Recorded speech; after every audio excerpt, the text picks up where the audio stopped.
Kedar సుధాకర్కు DNA test చేయించాల్సిందేనన్న Jagadhatri మాటలకు వైజయంతి భయపడిపోతుంది. ఈ వ్యవహారాన్ని ఎలాగైనా ఆపాలని అనుకుంటుంది వైజయంతి. అటు కేదార్ కూడా తన తల్లికి జరిగిన అవమానాలు తొలగిపోవాలంటే ఖచ్చితంగా డీఎన్ఏ టెస్టు జరిపించాల్సిందే అంటాడు. ఈ ఇంటి గౌరవం కాపాడాలని కేదార్ తల్లి ఈ ఇంటికి దూరమైందని, అలాంటి ఆవిడకి అవమానం జరగకూడదని జగదాత్రి అంటుంది. మధ్యలో కల్పించుకున్న నిషి మేం కావాలని ఏది చేయలేదని, నిజాన్ని నిరూపించమని కదా కోరామని మండిపడుతుంది. అది నిరూపించేందుకే ఇప్పుడు డీఎన్ఏ పరీక్షకు పిలుస్తున్నామని జగదాత్రి సమాధానమిస్తుంది. కానీ డీఎన్ఏ టెస్టు గురించి నలుగురికి తెలిస్తే పరువు పోతుందని వైజయంతి జగదాత్రిని ప్రాధేయపడుతుంది. చిన్నప్పటి నుంచి కేదార్ పడిన అవమానాల కంటే ఇది పెద్ద విషయమేమీ కాదని జగదాత్రి అంటుంది. మీ అవమానాల కోసం మేం పరువు పోగొట్టుకోవాలా అంటూ వైజయంతి మండిపడుతుంది. దీనికి జగదాత్రి గట్టిగానే బదులిస్తుంది. తన తల్లిని అవమానించి తన పుట్టుకను నిరూపించుకోమన్నప్పుడే కేదార్ డీఎన్ఏ టెస్ట్ కోసం పట్టేవాడని, ఈ ఇంటి పరువు కోసమే ఇన్నాళ్ళు నోరు మెదపకుండా ఉంటున్నాడని చెప్తుంది జగదాత్రి. మీ అందరి కోసమే తాను మౌనం దాల్చాడని చెప్తుంది. అటు యువరాజు సైతం డీఎన్ఏ టెస్టు జరగకూడదని మనసులో అనుకుంటాడు. టెస్టు జరిగితే వీడు నాన్న కొడుకేనని తేలిపోతుందని, ఆస్తి మొత్తానికి వాడే వారసుడవుతాడని అనుకుంటుండగానే ల్యాబ్ టెక్నీషియన్ అక్కడికి వస్తాడు. ఇక్కడ డిఎన్ఏ పరీక్ష ఎవరికి జరిపించాలని అడుగుతాడు. నా భర్త మామయ్య బ్లడ్ శాంపిల్ తీసుకొని డిఎన్ఏ మ్యాచ్ అవుతుందో లేదో చెప్పాలని జగదాత్రి చెప్తుంది. టెక్నీషియన్ సుధాకర్ నుంచి బ్లడ్ శాంపిల్ తీసుకోవడానికి రెడీ అవుతుండగా వైజయంతి వచ్చి మధ్యలోనే నిలిపివేస్తుంది. జగదాత్రి అడ్డుకోబోగా, నీ మొగుడు సంతోషం కోసం నా మొగుడు పరువు తీస్తానంటే నేను ఒప్పుకోను అంటుంది వైజయంతి. ఇంట్లో ఉంచుకున్న పాపానికి మా మీదే పెత్తనం చేయాలనుకుంటున్నారని మండిపడుతుంది వైజయంతి. ల్యాబ్ టెక్నీషియన్ను లాయర్ను బయటకు వెళ్లాలని ఆదేశిస్తుంది. వెంటనే కల్పించుకున్న జగదాత్రి, ఇక్కడ ఇవాళ టెస్టు జరగకుండా ఎవరు వెళ్లారని చెప్తుంది. మీ కంగారే చెప్తుంది. మేం తప్పుడు ఆరోపణలు చేయడం లేదని గట్టిగా నిలదీస్తుంది జగదాత్రి. దీంతో చిర్రెత్తిపోయిన వైజయంతి పక్కనే ఉన్న నిషి చెంప పగలగొడుతుంది.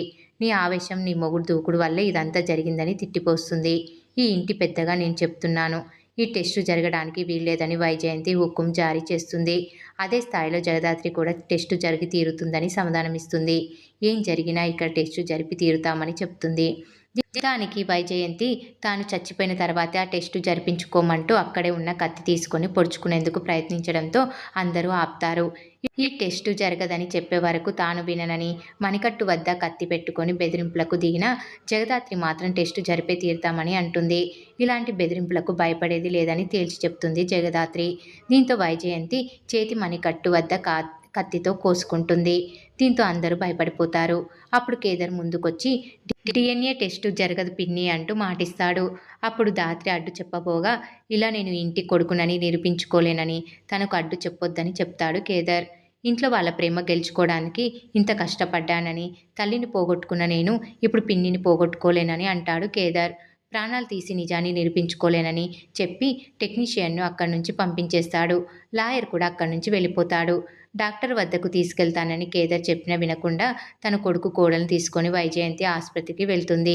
ఇంట్లో గొడవలతో మనశ్శాంతి లేకుండా పోయిందని సుధాకర్ కౌశిక్తో అంటాడు. నా వల్లే ఇంట్లో ఇన్ని సమస్యలు వచ్చాయని బాధపడతాడు.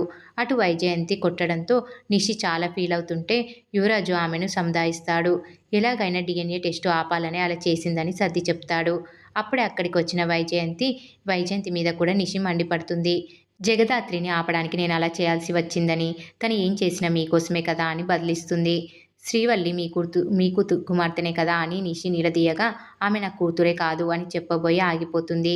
ఈ తింగర్ దానికి నిజం చెప్తే ఎక్కడో ఒక చోట వాగుతుందని భయపడి ఆపేస్తుంది. మీరు జాగ్రత్తగా ఉండకపోతే ఆ కేదార్ శ్రీవల్లి ఆస్తి మొత్తం తీసుకొని పోతారని నోరు జారడంతో శ్రీవల్లికి ఆస్తి ఎందుకు పోతుందని యువరాజు నిలదీస్తాడు. దానికి వేరే లెక్క ఉందిలే అంటూ వైజయంతి దాటివేస్తుంది. ఇక మరోవైపు డిఎన్ఏ టెస్టు జరగనివ్వకుండా ఎందుకు ఆపావంటూ జగదాత్రి కేదార్ను ప్రశ్నిస్తుంది. వాళ్ళను బాధపెట్టి ఈ టెస్టు చేయించుకోలేనని కేదార్ బదిలిస్తాడు. నిజం బయటపడకూడదనే అత్తయ్య గారు చెయ్యి కోసుకొని నాటకం ఆడిందని జగదాత్రి అంటుంది. మరి ఏం జరగబోతుందో రాబోయే ఎపిసోడ్లో తెలుసుకుందాం.